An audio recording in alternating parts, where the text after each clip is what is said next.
मेरा बचपन मुझसे दूर बैठा था, मैं उसे ढूंढ रही थी। इस बदनामी की दुनिया में बेचारा बचपन कहीं खो गया था। आंख ढूंढते थक गई थी, उम्र बढ़ रही थी, जिंदगी बोझ बन गई थी।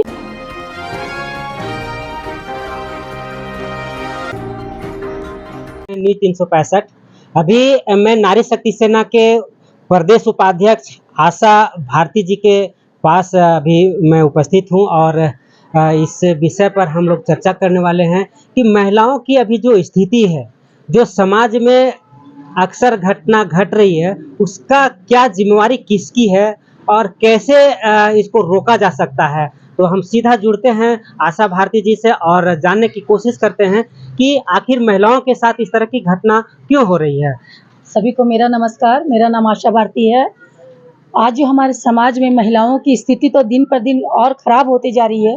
पहले से ही कहा जाता है कि पुरुष प्रधान समाज है, जहां पुरुषों का धाक था, मगर अब महिलाएं इस पुरुष समाज में भी बहुत आगे निकल गई। ट्रेन चला रही है, प्लेन चला रही है, बहुत सारा काम कर रही है। मगर आज जो हमारे समाज में देखने में आ रहा, बिना दो चक्के के पहिए के बिना गाड़ी नहीं चलती है। तो उसी तरह महिला और पुरुष है, दोनों समाज में एक दूसरे के पूरक है, उनके बिना चलना मुश्किल है। तो आज पुरुष जो है हमारी महिलाओं को, चाहे हमको भी, आगे पीछे जितने लोग हैं सबको पुरुष जब उनको आगे बढ़ने के लिए मौका देते हैं तो वो आगे बढ़े, जरूर बढ़े। और तो अभी समाज में जिस तरह से घटना घट रही है, जैसे आपने बताया कि पुरुषों ने महिलाओं को आगे बढ़ने की हर जद्दोजहद किया, हर प्रकार से उनका सपोर्ट किया, लेकिन इस आज़ादी का गलत फायदा महिलाएं उठा रही हैं। ये गलत बात है कि अगर कोई हमको आत्मसम्मान से जीने के लायक बना रहा है और अपना खून पसीना बहाकर घर परिवार को सब चीज को मनाकर और हमको आगे बढ़ने का मौका दे रहा है, तो हम उसके साथ छल करें, गलत करें, ये बहुत गलत बात है।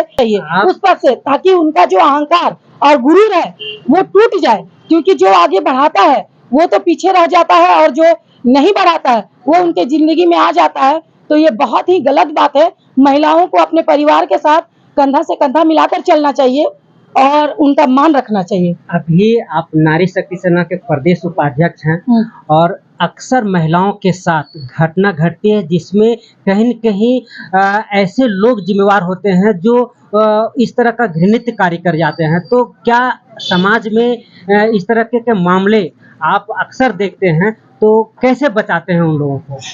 पहली बात तो ये है कि जो आज हमारा समाज इतना विकृत हो गया है कि दहेज के लिए, कुछ लोगों को दहेज के लिए प्रताड़ना दी जाती है। किसी को वो गोरी नहीं है, काली है, उसके लिए, क्योंकि 5-6 दिन पहले की एक घटना है जो कि लड़की काली है, पूरा घर के सहमति से शादी हुआ है और वो लड़की काली है, इसलिए उसका पति उसको काली काली काली बोलते रहता है। उसका सास ससुर उसको बोलता है तुम ही नहीं लाई, वो नहीं लाई, और उसके बेटी के हस्बैंड पुलिस है, तो उसके धौस दिखाया जाता है कि मेरा दामाद है, सो पुलिस में है, तुमको छोड़ेगा नहीं करेगा। उसको मार के आज का डेट में बोल रहे हैं कि आज से 1 हफ्ता पहले उस लड़की को मार के उसके घर वालों ने निकाल दिया। अभी वो अपने नैहर में है, अपने माँ बाप के पास है।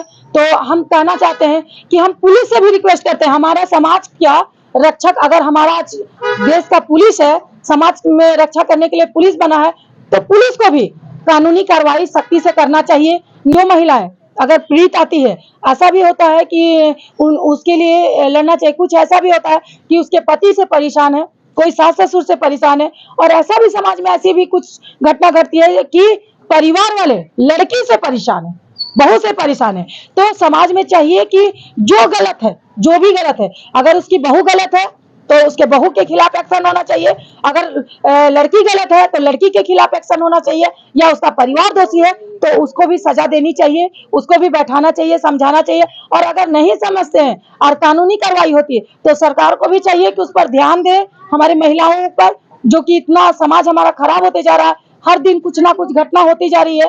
महिलाओं को आज उसने जला दिया, कल उसको घर से निकाल दिया, परसों पति ने काट दिया। ये रोकने के लिए सरकार को भी अच्छे कानून बनाना चाहिए। आप देख रहे हैं कि समाज में बलात्कार जैसे घृणित कार्य अक्सर सुनने और देखने को मिल जाता है।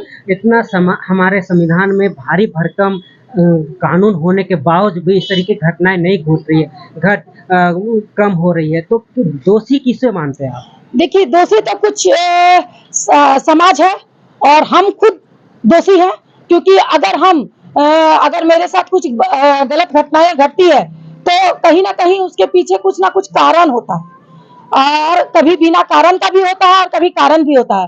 तो हमको समाज में हर महिलाओं को अपने आप से सजग रखना है, गलत आदमियों से बचकर रहना है, उनसे दोस्ती ना बनाए जो कि उसका शोषण करे या उसके साथ गलत करे।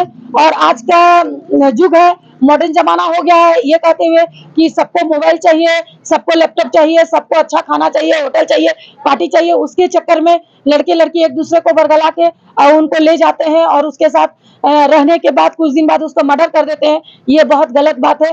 माँ बाप को भी अपने बच्चे के साथ दोस्ती जैसा सब व्यवहार रखना चाहिए। कहीं लड़कियों का कपड़े पर जज किया जाता है कि कपड़े ऐसे छोटे या इस तरह का अभद्र, हाँ, वही बता रहे हैं हम जिसके कारण इस तरह की घटनाएं। हम वही बता रहे हैं कि माँ बाप को अपने बच्चों के साथ दोस्त जैसा व्यवहार करना चाहिए, उसके साथ जो अच्छा बुरा हो रहा है उसका जानकारी माँ बाप को रखना चाहिए। प्लस समाज में जो कपड़े पहनने का तरीका है, कटा छटा छोटा शॉर्ट, हम ये नहीं कहते हैं, कपड़ा पहनना चाहिए, एक मर्यादित कपड़ा पहनने में कोई बुराई नहीं है, मॉडर्न होना है, अच्छा ड्रेस पहनना है, मगर एक मतलब इतना भी मॉडर्न नहीं कि पूरा बदन दिखे और हम रोड में घूमे तो हो सकता है कुछ घटनाएं घट जाए। तो वैसा कपड़ा माँ बाप को नहीं देना चाहिए, अपने बच्चों को सजग रखना चाहिए। ये समाज में बहुत ही गलत बात है। सरकार को जागृत होना होगा, पुलिस को जागृत होना होगा, प्लस समाज के व्यक्ति को भी जागृत होना होगा। नहीं तो ये हर काम तो प्रशासन या सरकार ही तो नहीं करेगी, समाज में हम और आप हैं, तो इसीलिए हम बोल रहे हैं कि हाँ, तो समाज को जागृत होना पड़ेगा, क्योंकि हर व्यक्ति को अपने घर से अपने परिवार को भी जागृत होना है, समाज को जागृत होना है। कैसे जागृत करेंगे आप? हम अपने बच्चों को अच्छे संस्कार देंगे, उनको रहने का तरीका, खाने का तरीका, उनको पढ़ने जाना है, उनको कैसे कैसे लोगों से दोस्ती करना है, कैसे लोगों से बच के रहना, वो चीज शिक्षा हम अपने घर से ही उन बच्चों को देंगे, ताकि अक्सर ये शिक्षा लड़कियों को दिया जाता है कि इस तरह से मत घूमो, इस तरह से नहीं जाओ, अकेले मत जाओ, इसको मत पहनो, उसको मत पहनो। ये इस तरीके का संस्कार लड़कों में क्यों नहीं दिया जा रहा है? नहीं, ये गलत बात है। आज के डेट में जब लड़का लड़की बराबर है तो माँ बाप को चाहिए कि लड़के ज्यादातर गलत करते हैं तो बेटी को जैसे उसको शिक्षा दे रहे हैं तो उनको चाहिए कि अपने बेटे को भी बैठाकर उनको सही शिक्षा दे, ताकि वो समाज में घूमे फिरे, खाए या समाज में उठे बैठे तो ऐसा हरकत ना करे जिससे समाज को उन पर शर्मिंदगी होना पड़े। आज पैसा का अभाव में, या समझिए कि पैसा ज्यादा जरूरत है, होटल पार्टी घूमने के लिए वो चोरी करते हैं, गलत करते हैं, घर से चोरी करते हैं, बाहर में जाके चोरी करते हैं। तो माँ बाप को इस सब चीज को रोकने के लिए उनको समझाना चाहिए और थोड़ा सख्त कानून भी बनना चाहिए जिस पर समाज में ऐसी ऐसी घटना ना घटे। कानून तो बहुत सख्त है, हाँ, लेकिन पालन नहीं हो पा रहा। हाँ, इसलिए नहीं हो पाता है। सख्त कानून हमारे समाज में है, मगर हमारा जो प्रशासन है, जो हमारे पुलिस है, ऊपर अफसर ले, चाहे छोटे पुलिस हो चाहे बड़े पुलिस हो, वो आम आदमी की बात सुनना नहीं चाहते। वो कहीं ना कहीं कुछ ना कुछ पैसा लेकर या कुछ लेकर समझा बुझा के हटा देते हैं, चलो रफा दफा करते हैं। वो रफा दफा लोगों के लिए भारी पड़ जाता है, क्योंकि वो बच्चे सुनते हैं कि अरे जाएंगे थाना, क्या होगा, पैसा दे देंगे या वो लोग हम लोग को समझा के छोड़ देंगे, तो उनका मनोबल बढ़ता है और वो उससे भी ज्यादा बड़ा कांड करते हैं। इसलिए पुलिस को, प्रशासन को भी चाहिए कि सतर्क रहे, और माँ बाप को तो अपने बच्चों पर ज्यादा ध्यान रखना की जरूरत है, क्योंकि हमारा परिवार ही हमारी पूंजी है। इसलिए परिवार को सही दिशा ले जाना माँ बाप का जिम्मेवारी है, और बच्चों का, बेटा और बेटी में अंतर नहीं है। आज जितना बेटी आगे बढ़ सकती है उतना बेटा भी कर सकता है, और आज जितना बेटी हम लोग के लिए सेवा करती है माँ बाप का, उतना बेटा नहीं करता है। अगर किसी बेटी से कहिए कि बेटा एक गिलास पानी दो तो बेटी तुरंत दे देती है, मगर बेटा से कहिएगा तो बोलेगा रुको ना मम्मी। इसलिए बेटा और बेटी में अंतर ना करते हुए दोनों को उसका दायित्व को समझाना, उसके बारे में उसको जानकारी देना, घर परिवार को, ये हमारा ही दायित्व है। अभी अक्सर देखा जा रहा है कि पति पत्नी में शादी होने के बाद साल 6 महीना के अंदर इस तरह का झगड़ा होने लगता है, जो कोर्ट और तलाक तक पहुंच जाता है। क्या कारण मानते हैं? ये कारण है कि दोनों का मन एक साथ नहीं मिल पाता। लड़का कुछ बोलता है तो लड़की नहीं सुनती है, लड़की कुछ नहीं बोलती है तो लड़का कुछ नहीं सुनता है। तो इसके लिए एक ही काम का मेरे समझ से ये करना होगा कि महिला भी किसी अन्य घर से आती है और पुरुष भी किसी अन्य घर से रहते हैं, तो महिला को भी पुरुष का लिए थोड़ा सा सेक्रीफाइस करना होगा, और पुरुष को भी जो महिला दूसरे घर से आती है उसके लिए थोड़ा सैक्रिफाइस करना होगा।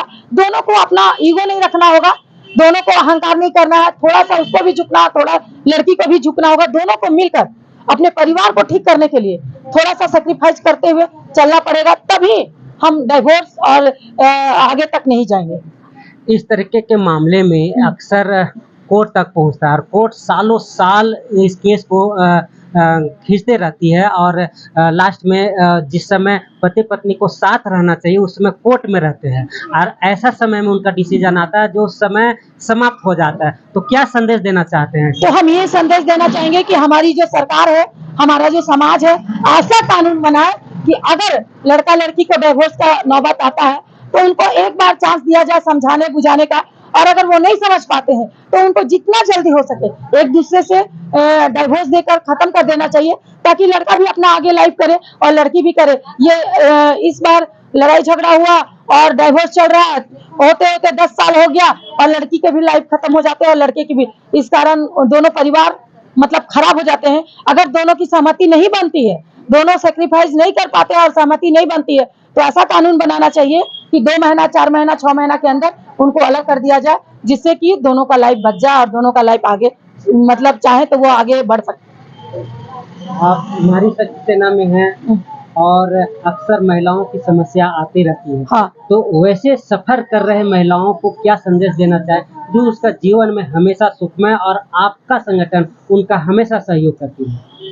देखिए, महिलाएं ही महिलाओं की दुश्मन है, तो महिलाओं को चाहिए कि वो सतर्क रहें और महिलाओं को प्रताड़ित ना करें और ना करें, क्योंकि देखिए जिस समाज में रहते हैं पहले कहीं ना कहीं शोषण महिलाओं से ही शुरू होता है। तो महिला एक दूसरे को कोऑपरेट करे, एक दूसरे का साथ दे, उसको शोषित ना करे।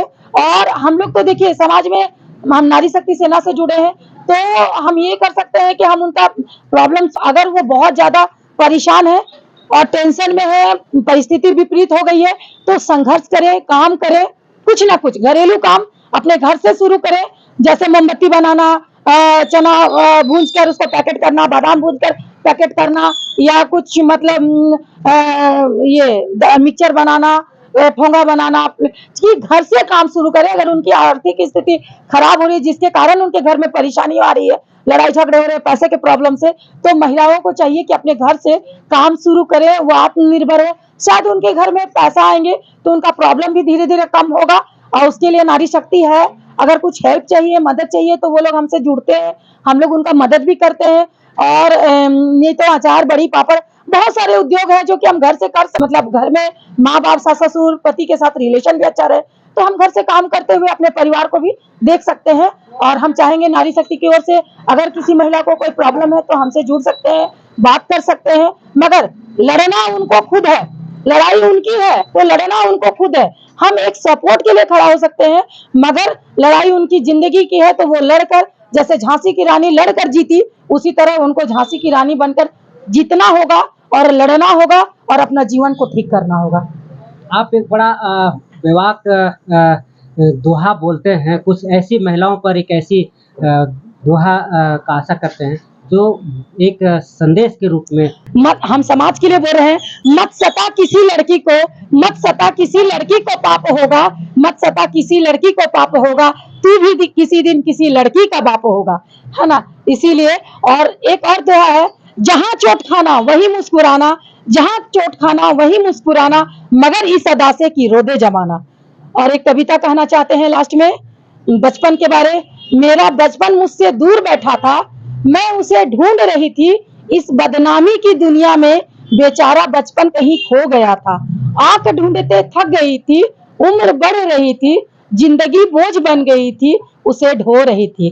प्यार की चाह ना थी, मेरी जिंदगी मुझे कभी मिलेगी, बैठी बेचारी सोच रही थी। Thank you. तो आपने देखा कितना बेबाक और अच्छे शब्दों का चयनित करते हुए हमें सारे सवालों का उन्नत जवाब दिया। और क्योंकि समाज में इस तरीके की घटनाएं लगातार घट रही है, तो नारी शक्ति सेना की प्रदेश उपाध्यक्ष होने के नाते महिलाओं को हमेशा सपोर्ट और सहयोग के आशा से करते रहती हैं और हर समस्या से जूझकर लोगों को निखारने का काम करते रहती हैं। इसी तरह से लगातार ताज़ा तरीन खबरों के लिए बने रहे न्यूज़ 365 के साथ।